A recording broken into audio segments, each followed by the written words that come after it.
Hi everyone, welcome back to my channel and here I am with the most accurate answer key of the MCQ section। MCQ बहुत easy था। 10th तक के मैंने आपको बहुत बार बोला था पढ़ के जाइए, मल्टीपल टाइम रिवीजन करिए, 11 12 के पीछे मत भागिए, पेपर बहुत मॉडरेट टू इजी लेवल का आएगा और वही हुआ है।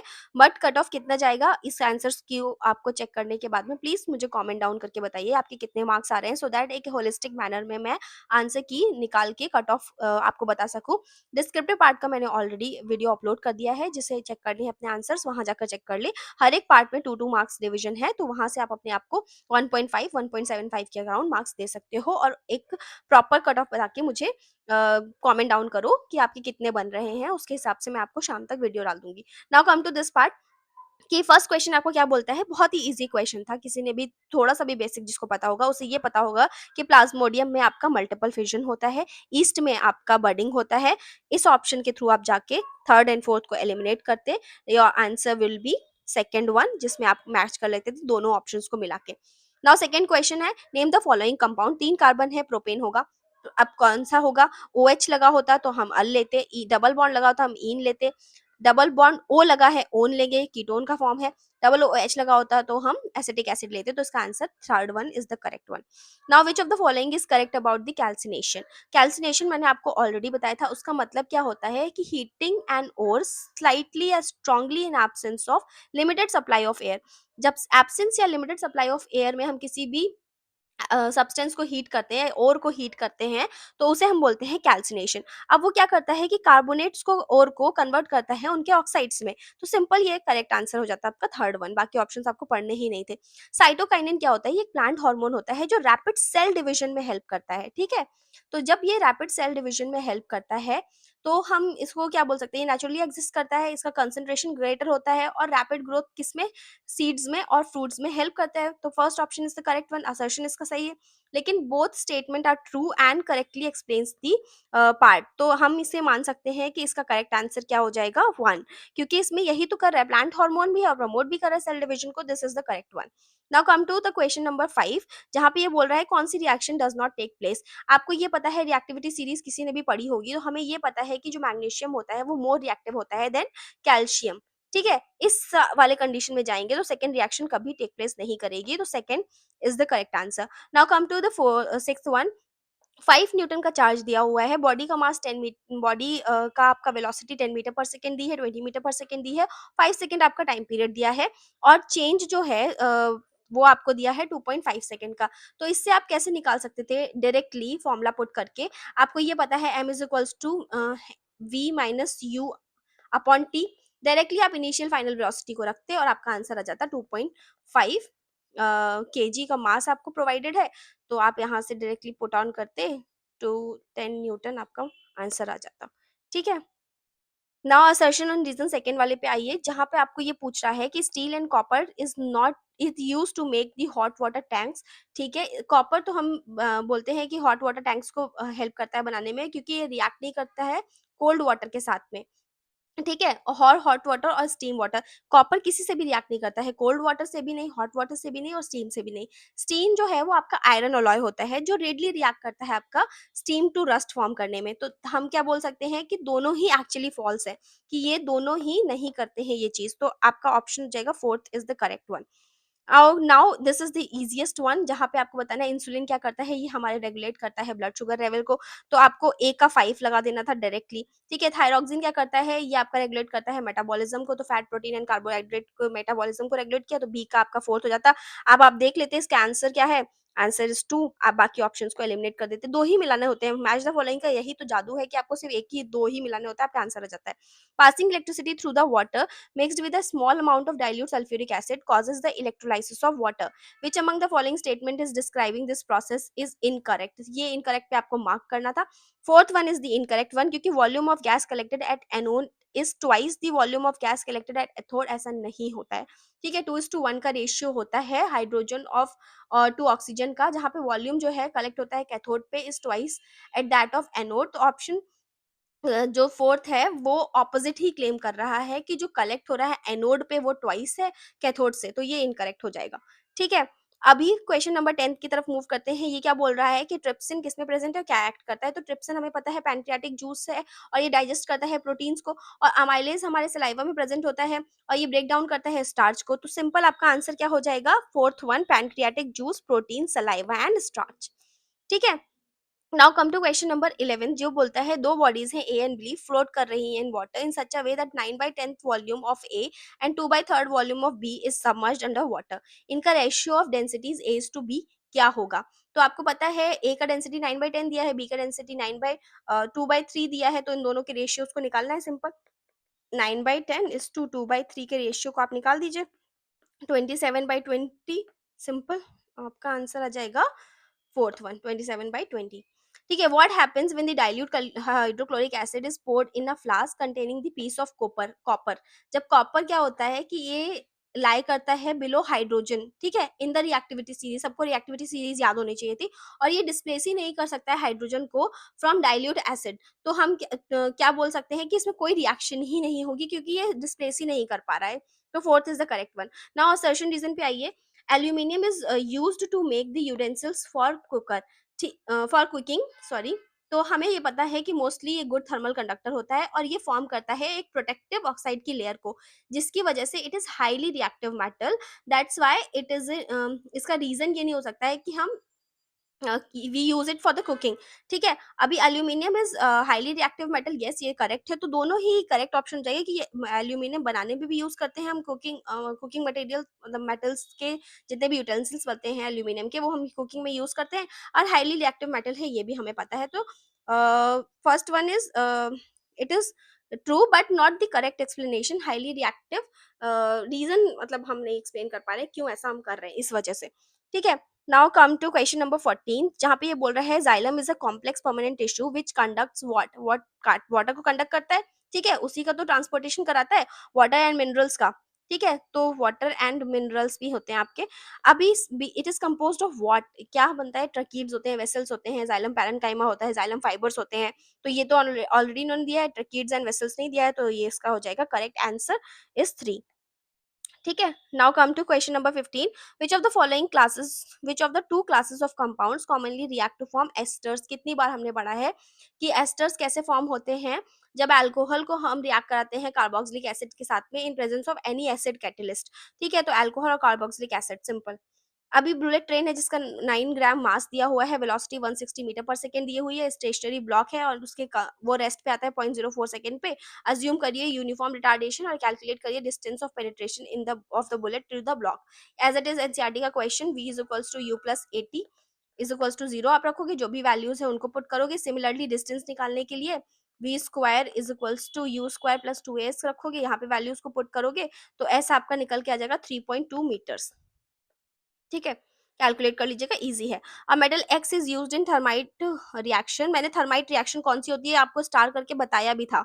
Amphoteric oxide B, when heated with oxygen what happens when hydrochloric acid reacts to is added to B. तब क्या होता है? थर्माइट रिएक्शन के होते हैं, मेटल एक्स एल्यूमिनियम हो गया यहाँ पर। एम्फोटेरिक ऑक्साइड कौन सी होगी? एल्यूमिनियम ऑक्साइड आपकी होगी Al2O3।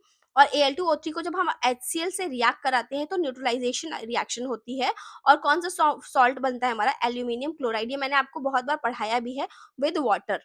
ठीक है, तो जब इसके साथ में ये होता है तो हम यहाँ पे बोल सकते हैं कि वाटर फॉर्म होगा। ठीक है, थर्माइट रिएक्शन। ठीक है, अभी 17th पे आप आइए। 17th में ये होगा कि विच of the following is true about the speed of sound in air. ठीक है, स्पीड ऑफ साउंड आपको पता है कि ट्रैवल करती है फास्टर कौन सी जगह पे? जब एयर वार्म होती है, और moist air is physically less dense, ठीक है, तो देन द ड्राई एयर, जिसकी वजह से सेम प्रेशर होता है और साउंड ट्रैवल करता है fast in denser mediums.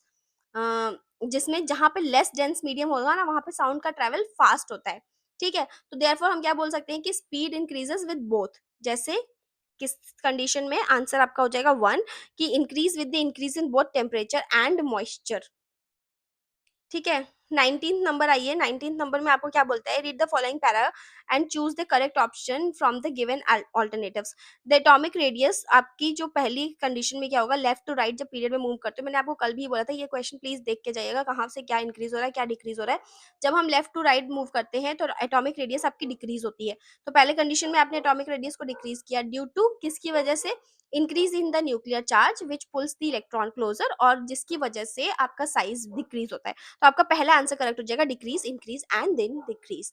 Now the question number 20th, जहाँ पे बहुत ही सिंपल क्वेश्चन है, आपको स्लीपिंग सिकनेस पता है किस वजह से होती है, आपको ट्रिपैनोसोमा की वजह से होती है, तो एक करेक्ट कर लीजिए, डी का 1 कहाँ पर है, एक ही ऑप्शन में है, first is the correct answer.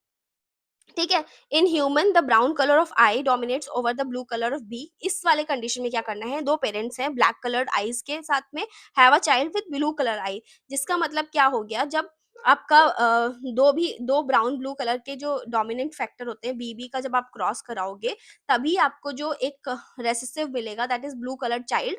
तो दोनों पेरेंट्स इसका मतलब रेसेसिव ट्रेट को कैरी कर रहे होते हैं, दैट इज स्मॉल बी और बी, जिसकी वजह से आपका ब्लू कलर्ड आई होता है। तो option third is the correct one. Assertion reason आइए, Fleming's left hand rule is used to find the direction of induced current in the generator.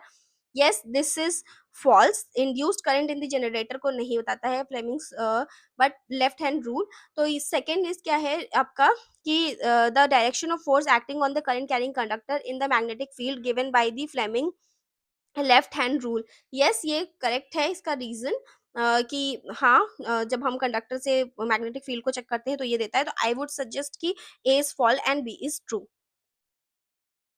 ठीक है, now question number 23, three identical resistors in connected in equilateral triangle, आपने ये वाला देखा ही होगा, इस तरीके से बने होते हैं, एनसीईआरटी में डायग्राम भी दिया हुआ है।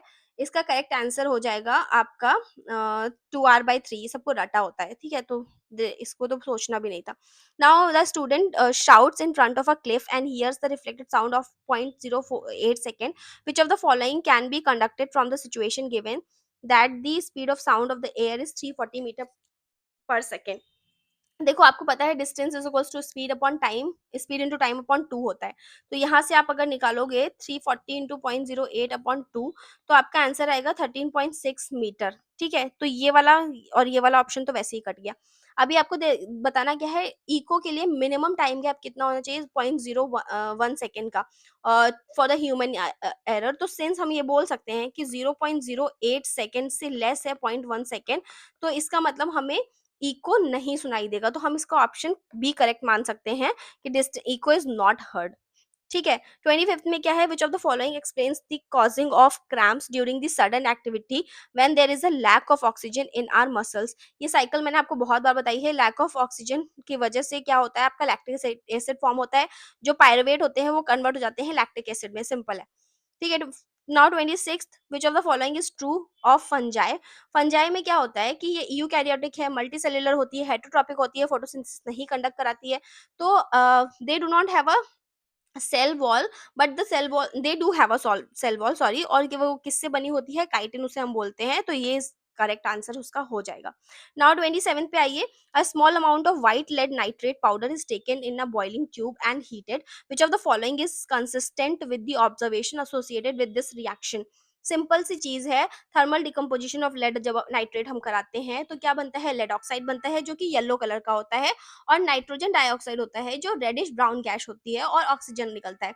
तो हम क्या इससे बोल सकते हैं कि जो व्हाइट पाउडर होता है वो टर्न करता है येलो, और रेडिश ब्राउन गैस इवॉल्व होती है नाइट्रोजन डाइऑक्साइड। ये रिएक्शन आपने कितनी बार पढ़ी होगी, बहुत ईजी है। 28th में आप आइए, जहाँ पे बोला है कि हाइट आपकी 3 सेंटीमीटर है, एक डिस्टेंस पे रखा हुआ है 20 सेंटीमीटर पे, इन front of convex mirror, image is formed at a distance of 10 centimetre behind the mirror, what is the magnification of the image. Magnification आपका -v/u से आप निकाल सकते थे, -10/-20 आप करते, +0.5 आपका आंसर आ जाता, A is the correct answer. Monochromatic light of wavelength 600 nanometer is incident from air to glass, whose refractive index is 1.5. Wavelength of the refracted light is, wavelength हम कैसे निकालते हैं, lambda glass is equals to lambda air upon उसका refractive index आप ले लेते, तो 600 upon 1.5 लेते, आपको 400 नैनोमीटर आंसर आ जाता। ठीक है, और कोई एक वायर है जिसका रेजिस्टेंस 30 ओम है, और उसकी लेंथ इंक्रीज करती है L1 से L3 हो जाती है, मतलब 3L हो जाती है द ओरिजिनल लेंथ से, तो calculate the new resistance. Simple सा फॉर्मूला लगाना था आपको। आपको ये पता है R is equals to rho L upon A, जहाँ पे आपका 3 टाइम्स हो गया है, तो 3 इंटू थ्री जो न्यू रेजिस्टेंस है वो 9 टाइम्स हो जाएगा ओरिजिनल के। तो 9 ओरिजिनल कितना था आपका 30, और 9 टाइम्स उसका हो गया तो 270 ओम्स यहाँ से निकल आता। सिंपल था बहुत। A person can clearly see the object only at a distance greater than 40 centimeter. When what power of the lens should be advised to use? देखो कोई पर्सन है जो 40 सेंटीमीटर से कम नहीं देख सकता है ऑब्जेक्ट को, ये इंडिकेट करता है आपको हाइपरमेट्रोपिया है, जिसकी वजह से हम कौन सा फॉर्मूला यूज करेंगे, लेंस का फॉर्मूला यूज करेंगे जो नॉर्मल 25 सेंटीमीटर पॉइंट होता है। तो आप यू इज इक्वल्स टू -25 रखते, वी इज इक्वल्स टू जो आपको दिया हुआ डिस्टेंस वो रखते, 1/f लगाते, तो 1/-40 -1/-25 करते, तो आपका एफ आ जाता 200/3, जिसकी वजह से आपकी पावर निकल आती F upon focal length in centimetre, तो प्लस 1.5 डायोप्टर। तो आपका 1.5 डायोप्टर आंसर आ जाता B. Which among the following are called the amphibians of the plant kingdom? किसको नहीं पता होगा ब्रायोफाइट्स? आंख बंद करके आंसर लगा के आ जाते हैं आप, क्योंकि ये कहाँ पे सॉइल में भी रहते हैं और लेकिन सेक्सुअल रिप्रोडक्शन करने के लिए इनको वाटर की जरूरत होती है। Which among the following functions are performed by the bile juice during the course of food digestion? कौन सा फंक्शन परफॉर्म करा जाता है? बाइल जूस क्या करता है? It does not contain digestive enzymes, but its main role क्या होता है, ये रेंडर करता है एसिडिक काइम को स्टमक अल्कलाइन में, तो स्टमक को एल्कलाइन नेचर और इमल्सिफाइंग करता है। कोई भी लार्ज फैट्स या ग्लोब्यूल होते हैं, मतलब हमारा डाइजेशन में हेल्प करता है ब्रेक डाउन करके, हमारे जितने भी ग्लोब्यूल्स होते हैं उनको स्मॉल स्मॉल में। तो हम इसको कंसिडर क्या कर सकते हैं, helps in breaking down the large fat globules and smaller globules और make the food acidic by coming from the stomach alkaline. यही हो जाएगा बी एंड सी। बाकी इसका कोई काम नहीं होता, इसमें एंजाइम्स नहीं होते। ठीक है। Now the question number 34, as it is same question chlorine वाला मैंने करा रखा है अपने टेस्ट पेपर में भी। तो आपको बताना है कि what are the percentage of its isotopes. Isotope के बारे में मैंने सुबह भी कल रात को भी वीडियो अपलोड किया था, आप देख सकते हो उस पे। आपको कैसे निकालना था, 35 आपको दिया हुआ है अबंडेंस आइसोटोप का, तो 35 आपको दिया है, इसको आप कंसीडर कर दो x।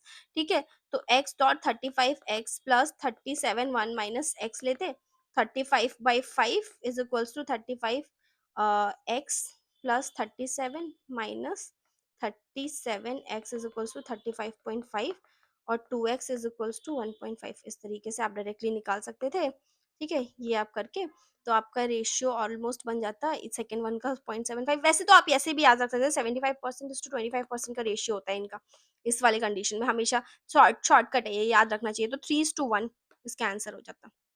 ठीक है। 35 क्वेश्चन नंबर देखिए, विच among the following is the set of viral diseases? ठीक है, तो आपका क्या हो गया, वायरल डिजीजेस आपकी कौन कौन सी होती हैं? ट्यूबरक्लोसिस, क्लोरेला, कॉलेरा, टाइफॉइड, ये आपकी बैक्टीरियल डिजीज है। तो ट्यूबरक्लोसिस यहाँ पे भी है, ट्यूबरक्लोसिस यहाँ पे भी है, तो आप इसको कट कर दीजिए। ठीक है, ये भी कट कर दीजिए। नाउ आपकी वायरल डिजीज कौन सी है? This polio is your viral disease, jaundice is your viral disease, तो AIDS is your viral disease. तो आप यही थर्ड वाला ऑप्शन करेक्ट कर दीजिए, this is the viral diseases.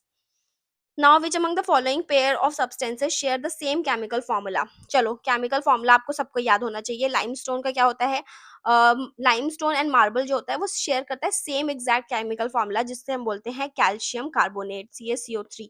ठीक है, तो लाइमस्टोन एंड मार्बल जहां पे भी आपको दिखे मार दीजिए। ठीक है, third one. Now assertion reason में aqua regia is the reagent that is able to dissolve platinum. Aqua regia में तो भाई इंसान भी डुबो दो डूब जाएगा इतना ज्यादा हाईएस्ट कॉन्सेंट्रेशन होता है। तो aqua regia dissolves platinum in primarily due to the production of nascent chlorine. जहाँ पे नेसेंट क्लोरीन बनता है from the mixture, it is not just the hydrochloric acid का कॉन्सेंट्रेशन नहीं होता है। ठीक है, तो हम ये बोल सकते हैं कि concentration of hydrochloric acid is the primary constituent of aqua regia नहीं, इसमें और भी कॉन्स्टिट्यूएंट्स होते हैं जिसमें हम क्लोरीन के नेसेंट स्टेज का प्रोडक्शन करते हैं। तो इसका करेक्ट आंसर हो जाएगा बी। इसको डायरेक्टली एक्सप्लेन नहीं कर रहा है, इसमें और भी सल्फ्यूरिक एसिड भी होता है। Copper vessel when left exposed to air for some time get deposited when a greenish layer with, ये तो भैया corrosion लग रहा है मुझे, which gets removed on being rubbed with the tamarind, नहीं नहीं, which of the following statement explain the observation? चलो, आपको ये बताना है कि कॉपर डेवलप करता है green layer of basic copper carbonate. ठीक है, जब हम इसको एक्सपोज करते हैं एयर में, और टैमरिन क्या करता है, टार्ट्रिक एसिड जब रिएक्ट करता है बेसिक कार्बोनेट लेयर के साथ में टू डिसॉल्व इट। तो citric acid react with the basic copper oxides, ये भी सही है। Tartaric acid react with the copper oxide, same ही तो है। सिट्रिक एसिड, उम, इन दोनों में कन्फ्यूज़न हो रहा है। Tartaric acid react with basic copper और कार्बोनेट, इन दोनों ऑप्शन में कन्फ्यूज़न हो रहा है, तो 1 एंड 2 में से कुछ भी हो सकता है। आप एक बार चेक कर लीजिएगा, मैं इसे दोबारा से चेक करके बता दूँगी। Which of the following is not true of intercropping? Very easy question. कौन-सा नहीं है? Helps to increase the productivity per unit area. अच्छी-अच्छी चीज़ें सारी करेगा, लेकिन ट्रू कौन-सा नहीं है? Seeds of 2 crops are mixed before sowing. Intercropping का मतलब क्या होता है? Crops are planted in specific rows में हम इनसे प्लांट करते हैं। मिक्सिंग का जो सीड होता है बिफोर सोइंग जो होता है वो हमारा मिक्स्ड क्रॉपिंग का कैरेक्टरिस्टिक है, इंटरक्रॉपिंग का नहीं है, तो हम इसको नहीं मान सकते हैं। Fertilisers can be placed as per the need of crops, हाँ बेसिक चीज है। Both crops can be easily harvested separately, हाँ सेपरेटली, क्योंकि रोज में हम प्लांट कर रहे हैं ना, इसीलिए। तो इसका बी इनकरेक्ट है, मतलब करेक्ट है लेकिन इनकरेक्ट कौन सा पूछा है, ये पूछा है। Table shows X Y Z elements हैं, some values are missing and have been shows by L M L. ठीक है, ये और ये वैल्यूज मिसिंग है, आपको बताना है ये कौन सी वैल्यूज हैं। तो हमें पता है एटॉमिक मास हमें 23 दिया गया है, एटॉमिक मास 23 दिया हुआ है, तो आप डायरेक्टली निकाल सकते हो कि एटॉमिक नंबर इसका 11 है, एटॉमिक मास 23 है, तो इसके डायरेक्टली एल 12 न्यूट्रॉन हो गए। कैसे निकाल सकते हो? एटॉमिक, इसने स्टूडेंट ने ऑलरेडी सॉल्व किया है प्रोटॉन प्लस न्यूट्रॉन से, तो माइनस कर लिया, उसके आपको निकल है। सिमिलरली यहाँ पे 35 क्लोरीन का दिया हुआ है, 17 दिया हुआ है एंड वाई इज 18, माइनस करना है आपको। ये दिया हुआ है तो आप डायरेक्टली इसका निकाल लो, एटॉमिक नंबर आपका 20 आ जाएगा। तो दिस इज योर 40th का, fourth is your correct answer. So that is it from my end, 40 questions are completed. अब आपके कितने मार्क्स आ रहे हैं आप वो मुझे बता दीजिए कमेंट डाउन करके। ये सारे क्वेश्चंस को मैंने ऑलरेडी कवर करा दिया है अपने लॉन्ग वीडियो में, आप वहाँ पे जाके अभी देख सकते हो, मैंने 2 मिनट पहले ही अपलोड किया था। तो वहाँ पे जाके आप चेकआउट कर लो, अपने आंसर्स को यहाँ से देख लो कितने आपके बन रहे हैं, कितने लाइन्स में आपने आंसर्स को लिखा है। बहुत बहुत ईजी क्वेश्चन आए थे। शाम तक